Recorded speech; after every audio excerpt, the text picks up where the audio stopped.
আল্লাহর নবী যখন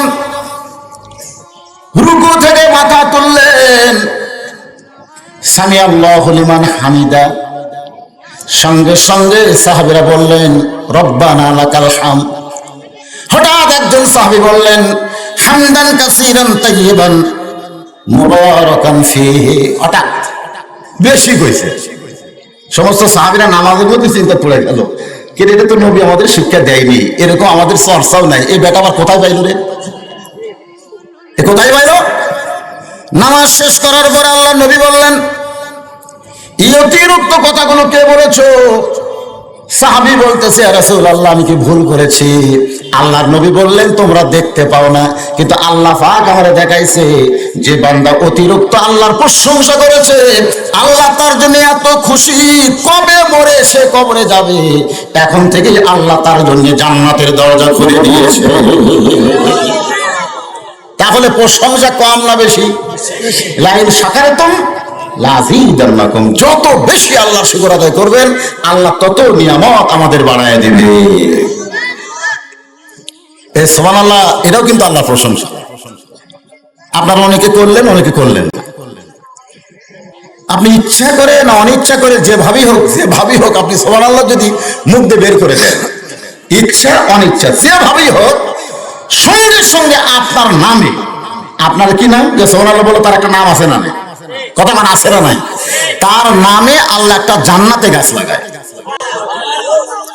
আমরা অনেকেই চিন্তা করি জান্নাত পাই কিনা ভাই। আরে পাগলা, সুবহানাল্লাহ কইলে এখনই জান্নাতের মালিক হয়ে গেছে। আসি দুনিয়ায় আর গাছ লাগলো জান্নাতে, এটা কি সকলের মুখ দিয়ে বের হবে? এই জন্য রাসূল বলেছে তিনটা তাসবিহ। কয়টা? তিনটা তাসবিহ আপন ইচ্ছায় কেউ যদি জবান থেকে বের করে দেয়, আমি রাসূল বলতেছি সে যত বড়ই পাপী হোক না কেন, মরার সময় সে মুসলমান হয়ে মৃত্যুবরণ করবে। আর এই তিনটা তাসবিহ বলতে যে অলসতা করে, সে যতই মুসলমানের দাবি করুক না কেন, মৃত্যুবরণের সময় সে বেঈমান হয়ে মারা যাবে। আমরা কি চাই যে আমরা বেঈমান হয়ে মরি? তাহলে তিনটা তাসবিহ সুবহানাল্লাহ, আলহামদুলিল্লাহ, আল্লাহু আকবার।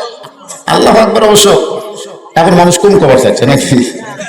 বাংলাদেশে যে কয়টা বড় দল আছে, আওয়ামী লীগ কোন, জাতীয় পার্টি কোন, বিএনপি কোন, এর মধ্যে এই আল্লাহু আকবার তাকবীর নাই। যেরকম আছে, যদি আওয়ামী লীগের মিছিল থেকে কোন এক কর্মী বলে লিল্লাহি তাকবীর, এই তাকবীর এদের খালি দেয়, সাথে সাথে ওর নাম কেটে দিবে। তুই কি রে?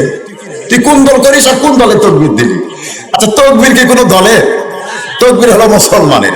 এই জন্য আল্লাহু আকবার বলতে আমরা কোনো দল করব না, আমরা মুসলমান হয়ে জবান খুলে বলবো রাজি আছেন? কি জন্য আমি আল্লাহু আকবারের কথা বললাম? কারণ আপনি যদি সকাল থেকে সন্ধ্যা পর্যন্ত সুবহানাল্লাহ আলহামদুলিল্লাহ, সুবহানাল্লাহ আলহামদুলিল্লাহ, সুবহানাল্লাহ আলহামদুলিল্লাহ, আপনার সওয়াব হবে, কিন্তু শয়তান আপনাকে ভয় করবে না। শয়তান আপনার কাছেই থাকবে। যে আল্লাহু আকবার কবে, রাসূল বলেছেন এর এত ভয়, ও বাতাস ছাড়তে ছাড়তে পালায় যায়। বাতাস ছাড়া বোঝেন? বাতাস ছাড়া ভয়ের চোটে। আল্লাহু আকবার কি বলতে আপনারা রাজি আছেন?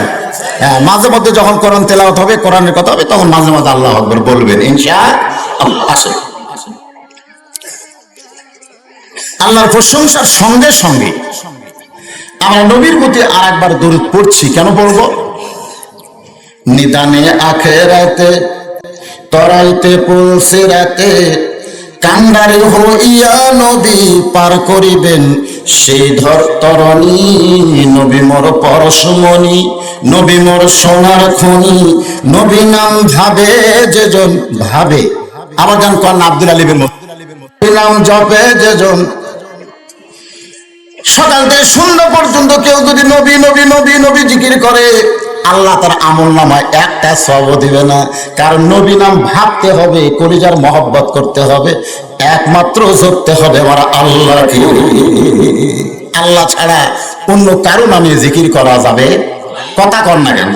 যাবে? যাবে? যাবে না। হাসরের ময়দানে কঠিন মুহূর্ত হবে। বুখারী শরীফের হাদিস, সমস্ত নবীরা যখন ইয়া নফসি ইয়া নফসি করবে, তখন আমাদের নবী, কেবলমাত্র আমাদের নবী, ইয়া রাব্বি হাবলি উম্মতি, আমার উম্মতকে জান্নাত না দেওয়া পর্যন্ত আমি নবী জান্নাতের মধ্যে প্রবেশ করব না।